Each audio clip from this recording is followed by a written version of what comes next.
ನಮಸ್ಕಾರ ಎಲ್ಲರಿಗೂ.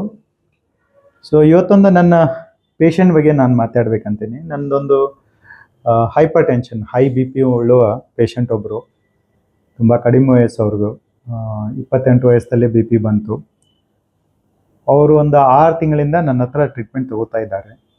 6 ತಿಂಗಳಿಂದ ಬಿ ಪಿ 180 ಮೇಲೆದಿದ್ದಾಗ ಕೆಳಗಡೆದು 102, 104 ಇತ್ತು.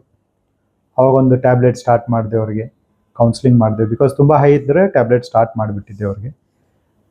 ಬೇಸಿಕ್ ಎಲ್ಲ ಟೆಸ್ಟ್ ಮಾಡಿದೆವು, ಯಾವುದಾದ್ರೂ ಬೇರೆ ಕಾರಣದಿಂದ ಬಿ ಪಿ ಅದ, ಯಾವುದೂ ಕಾರಣ ಇಲ್ಲ ಅಂದರೆ it is essential hypertension. Medicine ತೊಗೋತಾ ಇದ್ರು, ಡಯಟ್ ಬಗ್ಗೆ ಎಕ್ಸ್ಪ್ಲೇನ್ ಮಾಡಿದೆವು. 1 ತಿಂಗಳಾದ ನಂತರ ಬಂದರು, ಆದ್ರೂ ಬಿ ಪಿ ಕಂಟ್ರೋಲ್ ಇರಲಿಲ್ಲ. ಇನ್ನೊಂದು ಮಾತ್ರೆ ಆ್ಯಡ್ ಮಾಡಿದೆವು. 3ನೇ ತಿಂಗಳ ಮತ್ತೆ ಕರೆದಾಗ ಮತ್ತೆ ಬಂದರು, ಮತ್ತೆ ಬಿ ಪಿ ಇನ್ನೂ 170, 100 ಈ ಥರ. ಅವ್ರಿಗೆ ಮಾತ್ರೆ ಕರೆಕ್ಟಾಗಿ ತೊಗೋತಾ ಇದ್ದಾರೆ ಅಂತ ಕೇಳಿದೆ. ಎಸ್, ನಾನು ರೆಗ್ಯುಲರಾಗಿ ಮಾತ್ರೆ ತೊಗೋತಾ ಇದ್ದೀನಿ ಅಂತಂದರು. ನಿದ್ದೆ ಸರಿಯಾಗಿ ಮಾಡ್ತಾ ಇದ್ದೀನಿ. ಆದರೆ ವಾಟ್ ಈಸ್ ಗೋಯಿಂಗ್ ರಾಂಗ್ ಅಂತ ನೋಡಿದರೆ ಅವರು ಉಪ್ಪಿನ ಸೇವನೆಯನ್ನು ಕಡಿಮೆ ಮಾಡ್ತಾ ಇಲ್ಲ. ಉಪ್ಪಿನ ಸೇವನೆ ಕಡಿಮೆ ಮಾಡಲಿಲ್ಲ ಅಂದರೆ ಬಿ ಪಿ ಕಂಟ್ರೋಲ್ ಆಗೋದಿಲ್ಲ.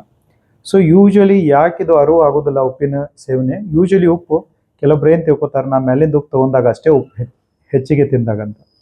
ಬಟ್ ಪ್ರಾಬ್ಲಮ್ ಏನಿದೆ ಅಂದರೆ, ನಮ್ಮ ನಾರ್ತ್ ಕರ್ನಾಟಕ ಫುಡ್ಡಲ್ಲಿ ಆಲ್ರೆಡಿ ಉಪ್ಪು ಅಡುಗೆಯಲ್ಲಿ ಹೆಚ್ಚಿಗೆ ಯೂಸ್ ಮಾಡ್ತೇವೆ. ಈಗ ನಾರ್ಮಲಿ ನಾವು ಬಿ ಪಿ ಪೇಷಂಟ್ಗೆ 4 ರಿಂದ 5 ಗ್ರಾಮ್ ಉಪ್ಪನ್ನು ಒಂದು ದಿವಸದಾಗ ಸೇವನೆ ಮಾಡ್ಬೇಕಂತ ಹೇಳ್ತೇವೆ. ಬಟ್ ಇಲ್ಲಿ ಆಲ್ರೆಡಿ ಅಡುಗೆಯಲ್ಲಿ 9 ರಿಂದ 10 ಗ್ರಾಮ್ ಉಪ್ಪು ಇರ್ತದೆ. ಸ್ವಲ್ಪ ಉಪ್ಪಿನ ಅಂಶ ಜಾಸ್ತಿ. ಉಪ್ಪಿನ ಅಂಶ ಅಡುಗೆಯಲ್ಲಿ ಕುಕಿಂಗ್ ಮಾಡಬೇಕಾದ್ರೆ, ಅಡುಗೆ ಮಾಡಬೇಕಾದ್ರೇ ಕಡಿಮೆ ಮಾಡಬೇಕು. 50%, 100ಕ್ಕೆ 50. ಈಗ ಎಲ್ಲಿ 2 ಚಮಚ ಉಪ್ಪು ಹಾಕ್ತೀರ ಅಲ್ಲಿ 1 ಚಮಚ ಹಾಕಬೇಕು. ಎಲ್ಲಿ 1 ಚಮಚ ಯೂಸ್ ಮಾಡ್ತೀರ ಅಲ್ಲಿ ಅರ್ಧ ಚಮಚ ಯೂಸ್ ಮಾಡಬೇಕು. ಒಂದು. ಎರಡನೇದು, ಉಪ್ಪು ಈ ಚಟ್ನಿ, ಉಪ್ಪಿನಕಾಯಿ, ಹಪ್ಪಳ, ಹಿಂಡಿ ಇವೆಲ್ಲದರಲ್ಲಿ ಉಪ್ಪು ಇರ್ತದೆ. ಮತ್ತೇನು ನೀವು ಖಾರ ಕೊಟ್ಟಿಸ್ತೀರಿ ಅದರಲ್ಲಿ ಉಪ್ಪು ಇರ್ತದೆ. ಇವೆಲ್ಲ ಇಂಡೈರೆಕ್ಟ್ಲಿ ಉಪ್ಪನ್ನು ಹೆಚ್ಚು ಮಾಡ್ತವೆ.